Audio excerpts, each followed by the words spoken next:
Amazon rain forest. क्या कहूँ मैं इस फॉरेस्ट के बारे में, जितनी बातें करूँ उतना कम है। तो इसलिए मैं आज आ चुका हूँ और बहुत सारी बातें करने इस मेरे फेवरेट प्लेस ऑन अर्थ से रिलेटेड। एंड आज हम लोग जानने वाले हैं कुछ unexplained mysteries related to Amazon rain forest. Yes, already इन्होंने हमारा दिमाग कम नहीं हिला के रखा था वो सारी चीजें बता के जो हमें पता है, जो इस चैनल को देखते हैं। लेकिन it's time for more. And ये वीडियो बनाई है हिंदी काउंटडाउन चैनल ने, so all the video credit goes to them. And इसी के साथ चलते हैं रेन फॉरेस्ट में, अपने अमेज़न रेन फॉरेस्ट में। माफ कीजिएगा, कुछ भी ऐसा वैसा रेन फॉरेस्ट नहीं है ये। गाइस आई थिंक सो अगर कोई अमेज़न रेन फॉरेस्ट की पीआर टीम होती ना, उन्होंने मुझे हायर कर लेना था अभी तक। Alright, what the hell is this? हमें एक पेड़ क्यों दिखाया जा रहा है?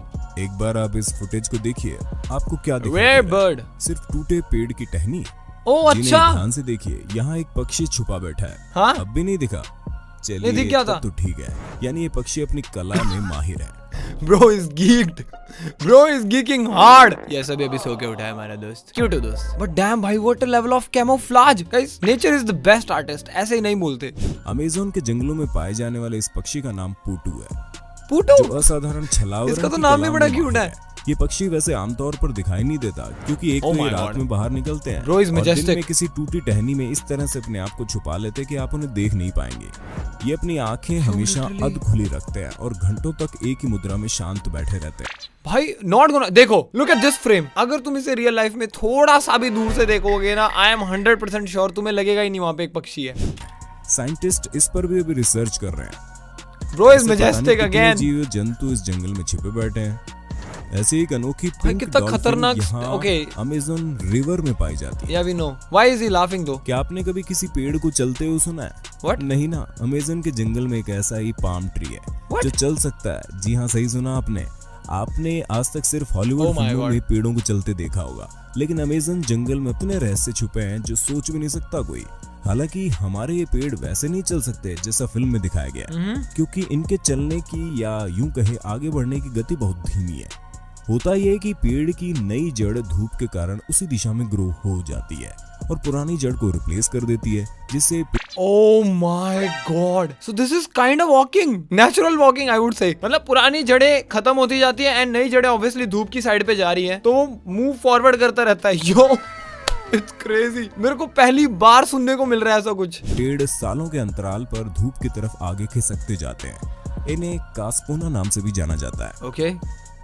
अमेज़न में लगभग सांपों की 70 प्रजातियां Oh, yeah. पाई जाती हैं, Yeah. जिसमें से कुछ बहुत छोटे हैं और Oh कुछ my बहुत God. बड़े। लेकिन वहाँ के कुछ स्थानीय निवासियों का मानना है कि यहाँ कुछ ऐसे सांप मौजूद है जो बहुत ही विशाल है।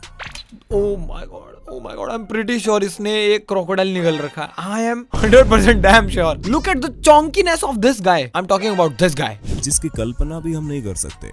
पिछले साल सोशल मीडिया पर ब्राजील की एक वीडियो खूब ये तो वायरल कुछ भी हुई नहीं थी, है। जिसमें एक 18 फुट लंबा विशाल का एनाकोंडा एक Oh गेस्ट को my सड़क को God, पार dude. करने की कोशिश करता हुआ देखा What जा the सकता hell? था, जिसमें उसकी मदद कुछ लोग ट्रैफिक को रोक कर करते हैं। अच्छा, उसी तरह एक फोटो भी इंटरनेट पर काफी समय तक वायरल रही, ये कोई मछली जिसमें है? चप्पू के सहारे एक नाव वाले ने एक रहस्यमय जीव को उठाया हुआ था। लेकिन जानकारों की माने तो ये भी एक मरे हुए विशाल एनाकोंडा की तस्वीर थी जो Oh my God भाई, dude looks like a super villain who is just hibernating. ऐसा लग रहा है इसके दो मुंह है। Guys, be with me. सिर्फ इसका अपर हाफ देखो, नीचे वाला भूल जाओ। एक मुंह एंड देन दूसरा मुंह ऑब्वियसली ये जबड़ा। But do I feel like ये एक ईल है? तो ब्राजील में आई बाढ़ से बहकर नीचे आ गया था। लेकिन क्या आपने कभी सोचा है ये एनाकोंडा कितने बड़े हो सकते हैं? 25 साइंटिस्ट फुट? के अनुसार एनाकोंडा 30 फुट तक लंबे हो सकते Okay, हैं। और wow. 2012 में मिला डायनासोर के समय का टाइटेनोबोआ सांप का जीवाश्म 42 फुट तक का था। एक सेकंड। मैंने टाइटैनोबोआ पे एटलीस्ट एक वीडियो तो बनाई है। दो, मुझे ये क्यों नहीं पता था कि टाइटैनोबोआ का एक्चुअली में स्कल है हमारे पास, मतलब skeleton. What guys, I think so मैं भूलने लगा हूँ चीजें। मुझे बादाम खाना स्टार्ट करना पड़ेगा। लेकिन फिर भी वहाँ के नेटिव्स के अनुसार वहाँ 160 फीट लंबा एनाकोंडा देखा गया, जिसका केवल एक सेकंड होल्ड ऑन। हम 30 फीट से 160 फीट पे कैसे आ गए? That's almost 5x, more than 5x। You know what, it's Amazon rain forest, I can't blame it. कुछ भी हो सकता है यहाँ पे पेड़ चल रहे हैं और तुम्हें क्या वियर्ड चीज चाहिए? मुंह ही 6 फीट चौड़ा था, चलिए हवा में बात ना करते हुए फैक्ट पर बात करते हैं। Okay. पर्सी फॉसेट जो एक ब्रिटिश भूगोलवेता, पुरातत्वविद और दक्षिणी अमेरिका के कौन से खोजकर्ता मंत्र? थे। उन्होंने साल 1906 में एक अभियान के दौरान एक 62 फुट लंबे विशालकाय एनाकोंडा को देखने और गोली मारने का दावा किया। इसके बाद उन्होंने करीब 70 फुट लंबे एनाकोंडा को देखने का दावा किया। 70? सिर्फ इतना ही नहीं, उन्होंने अन्य रहस्यमयी जानवर को देखे जाने की सूचना भी दी। There is no way एक चूहे के साइज जितना बड़ा मकड़ा हो भी सकता है, बट यार एक प्रैक्टिकल चीज है। अभी हम 30 फीट के एनाकोंडा की बात कर रहे थे, बट अचानक से हमारे सामने फैक्ट मारा जा रहा है कि एक इंसान है जो भूगोल, उसके बाद कुछ मंत्र बोला है भाई ने, उसने 70 और 62 फीट वाले एनाकोंडा भी देखे हैं। तुम्हारे घर की साइज से 6 से 7 गुना बड़ा। वाओ, ओह नॉट वाओ, नहीं, तुम समझ रहे हो, एक बार में वो मिनिमम से मिनिमम 10 इंसान निकल सकता है। Bro is a living 10 BHK। जैसे 6 फुट लंबे पैर वाली विशाल मकड़ी, जिसकी कहानियां स्थानीय लोगों में पहले से ही प्रचलित थी। पर्सी फॉसेट का मानना था कि ये जंगल अपने अंदर कई राज छुपाए बैठा है और इसके अंदर हमें और विशालकाय जीव मिल सकते हैं। इस कारण वो अमेज़न के जंगल में 1925 में रहस्यमय ढंग से गायब होने से 1925 तक ऐसे ही खोज अभियान में लगे। गायब ही हो गए। गायब होने वालों में उनके साथ उनका बड़ा बेटा और दोस्त भी शामिल था। इनके अचानक से गायब हो जाने का रहस्य आज भी बरकरार है। Hold on. What the hell? ये मैं क्या देख रहा हूँ? बट एक सेकंड, क्या वो सर और उनका बेटा वो अमेज़न रेन फॉरेस्ट में गायब हो गए while exploring? I think so. हमें अब ज्यादा नहीं घुसना चाहिए अमेज़न फॉरेस्ट में, I guess. हम रोक सकते हैं guys. Come on, let it be. Please don't disturb Amazon rain forest. वो इंसानों को गायब भी कर रहा है apparently. बट इतना विशाल है, कोई एक लिटरली कंट्री जितना, उससे भी बड़ा है, सिर्फ एक फॉरेस्ट। Oh my God. तो गुम होने के chances, what are the odds? साल 1992 में अमेज़न के जंगलों में एक कैथोलिक पादरी को 75 फुट लंबा सांप दिखाई दिया था। अमेरिका में साइंटिस्ट के एक ग्रुप ने दावा किया कितना साल 1992 में अमेज़न के जंगलों में एक कैथोलिक पादरी को 75 फुट लंबा सांप दिखाई दिया था। 75 यो व्हाट? अभी हम मैक्सिमम 70 पे थे। अगर 75 इतना बड़ा होता तो फिर आई डोंट थिंक सो ये 75 वाला है। अमेरिका में साइंटिस्ट के एक ग्रुप ने दावा किया कि धरती का सबसे बड़ा सांप टाइटैनोबोआ आज भी जिंदा है। कुछ थियरिस्ट मानते हैं कि साउथ अमेरिका के अमेज़न नदी में ये दैत्याकार जीव आज भी जिंदा है। आप इन विशाल सांपों की मौजूदगी पर क्या सोचते हैं? कमेंट करके बता दो जरा। No idea. अमेज़न के जंगल में सिर्फ रहस्यमय जीव जंतु ही नहीं, बल्कि हजारों सालों से इंसान भी रहते हैं। इनमें कुछ किनारों के आदिवासी कबीले ऐसे हैं जिनका संपर्क बाहरी दुनिया से है, लेकिन कुछ ऐसे भी हैं जिनकी दुनिया अमेज़न के जंगल और जमीन तक ही सीमित है। या वी डेफिनेटली नो कि ये लोग कितने खूंखार और खतरनाक हो सकते हैं। ये हैं जिनकी दुनिया अमेज़न के जंगल और जमीन तक ही सीमित है। ये बहुत अंदर रहते हैं, यहाँ तक कि हम भी इनके बारे में नहीं जानते। ब्राजील और पेरू की सीमा पर इंसानों के ऐसे जिससे दुनिया अनजान थी। एक हवाई फोटो में ये लोग पहली बार दिखे। फोटो में साफ दिखाई पड़ता है कि यहाँ के लोग मिनी सिटी बसा रखा है इन्होंने। एक फोटो में देखा गया कि आदिवासी हवाई जहाज पर तीर और भालों से हमला करने के लिए तैयार खड़े हैं भाई, और दूसरे 15 ये लोग नहीं चाहते तुम इनके पास आओ। कम ऑन, खड़े विमान देख रहे हैं। शायद वो हवाई जहाज को एक बड़ा पक्षी समझ रहे हैं जो उन पर हमला कर सकता है। इनकी नाव, हथियार और झोंपड़ी की कई तस्वीरें सामने आई। ये फोटो ब्राजील और पेरू की सीमा पर इन आदिवासियों के अस्तित्व का एक ठोस सबूत है। गाइस यू डोंट नो, इनके लिए ड्रोन्स, ये प्लेन्स, ये सब कुछ भी एग्जिस्ट नहीं करता है। तो उनको वो पक्षी ही लगेगा। ऑब्वियसली क्या उड़ रहा है हमारे सर के ऊपर जो हमें नॉर्मल बर्ड जैसा नहीं दिख रहा है। May be they will feel like कि ये कोई थ्रेट है। शोधकर्ताओं को भूमध्य रेखीय क्षेत्र के भीतर गहरे अमेज़न वर्षा वनों में काल्पनिक जादूगर के टावर से मिलता जुलता कुछ अजूबा मिला है। Mysterious structures basically. रेशम की संरचना है जिसे सिल्क हेंज नाम दिया गया। इस संरचना के बीच में एक छोटा सा टावर होता है जिसमें मकड़ी के अंडे होते हैं और टावरों के चारों ओर गोलाकार रेशम की बाड़ होती है। लेकिन किस लिए ये अभी तक साफ नहीं है। उस टावर में से छोटी मकड़ियों के बच्चों को निकलते तो देखा गया, लेकिन इन संरचनाओं को किसने बनाया यह आज तक मालूम नहीं चला, क्योंकि आज तक इनके आसपास किसी वयस्क मकड़ी को नहीं देखा गया। और भाई oh my God, this is prime example of nature at its finest. ये किसी एनिमल ने किया, ऑब्वियसली किसी प्रकार के स्पाइडर ने किया है। इसको ब्लैक मैजिक से मत जोड़ो, प्लीज मत जोड़ो भाई। उसको बेचारे को बुरा लग रहा होगा, उसकी मेहनत को तुम ब्लैक मैजिक बोल दे रहे हो। मकड़ी इस तरह के देती भी नहीं है। सुरक्षा के मायने से भी वो जाल में ही अंडे देती है। इसलिए साइंटिस्ट का मानना यार है वैसे कि ये जरूर कोई नई स्पीशीज का हाँ काम ये हो सकता है। साइंटिस्ट का मानना है कि शायद इसका उपयोग छोटे भूखे कीड़ों से बच्चों की सुरक्षा करने के लिए हो सकता है। पहले Possible? सिल्क हेंज की खोज 2013 में जॉर्जिया टेक के छात्र ट्रॉय Oh अलेक्जेंडर my द्वारा God! पेरू में भाई कितना तम्बोक्ता मस्त है लेकिन नेशनल ये। रिजर्व का दौरा करते समय की गई थी। अलेक्जेंडर ने fingertip जब जितना सोशल है। मीडिया पर इसके बारे में जानकारी लेने के लिए पोस्ट किया तब मालूम पड़ा कि उन्हें आज से पहले किसी ने नहीं देखा है। That is अमेज़न के cra- जंगलों में यूएफओ को देखे जाने का What? लोगों द्वारा हमेशा दावा किया जाता रहा है। मैंने सब कुछ एक्सपेक्ट किया था, मैंने ये तो एक्सपेक्ट नहीं किया था कि हम यहाँ पे पहुंच जाएंगे। Okay let's see.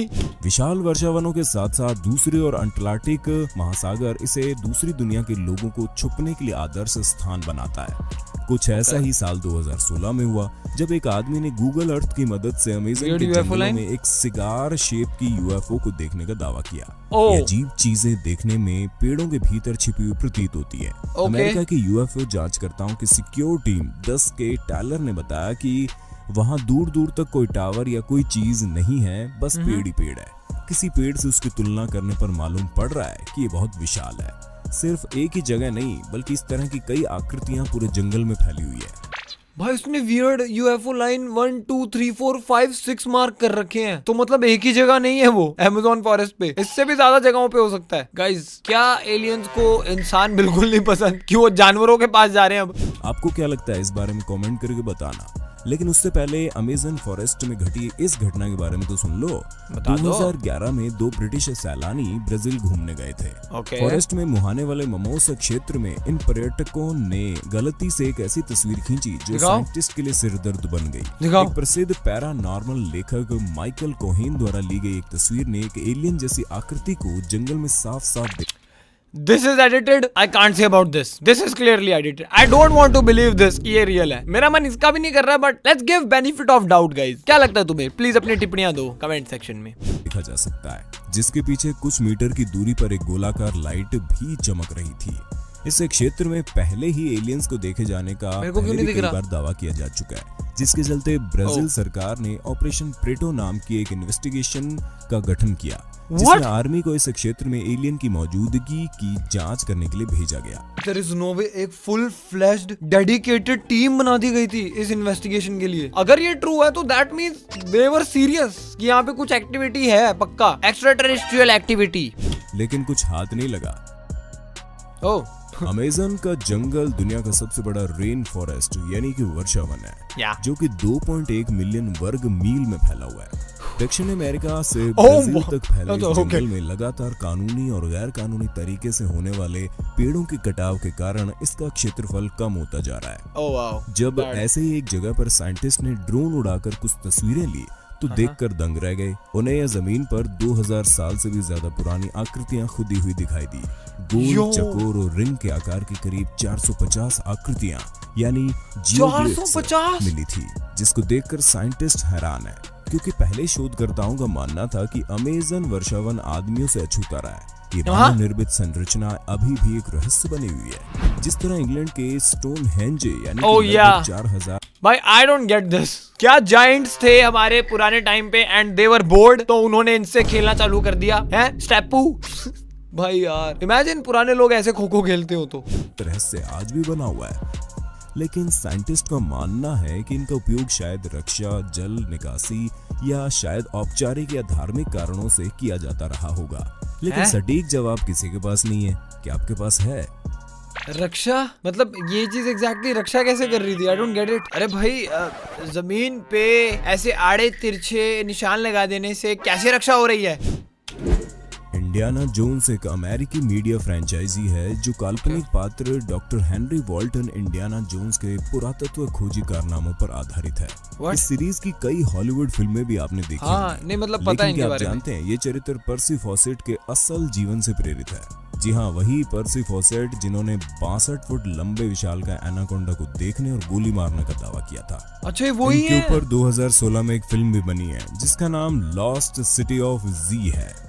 ब्रिटेन में जन्मे पर्सी का मानना था कि अमेज़न में एक उन्नत और प्राचीन शहर छुपा हुआ है। जैसे जैसे साल बीतते गए उन्होंने इन जंगलों में कई खोजी अभियान किए। उन्होंने अनेक रहस्यमय जीवों के साथ साथ विशाल एनाकोंडा को देखने का दावा किया। तो इस इंसान के ऊपर एक्चुअल काइंड ऑफ बायोग्राफी बन रखी है, और एक एक नहीं, बहुत सारी। That is crazy. कई नए कबीलों से मिले, उन्होंने सालों तक जंगल में जीवन बिताया, इसलिए उनका नाम दुनिया के महान खोजकर्ताओं में आज भी शामिल है। लेकिन उनके सिर पर सोने चांदी की बनी उस आधुनिक सिटी ढूंढने का जुनून सवार था। सोने जिसे चांदी City से of बनी Z हुई? कहते हैं। साल 1920 में रियो डी जेनेरियो की national Don't tell me library Amazon में rainforest उन्हें में है। दस्तावेज मिला जिसने उनके जीवन को हमेशा के लिए बदल दिया।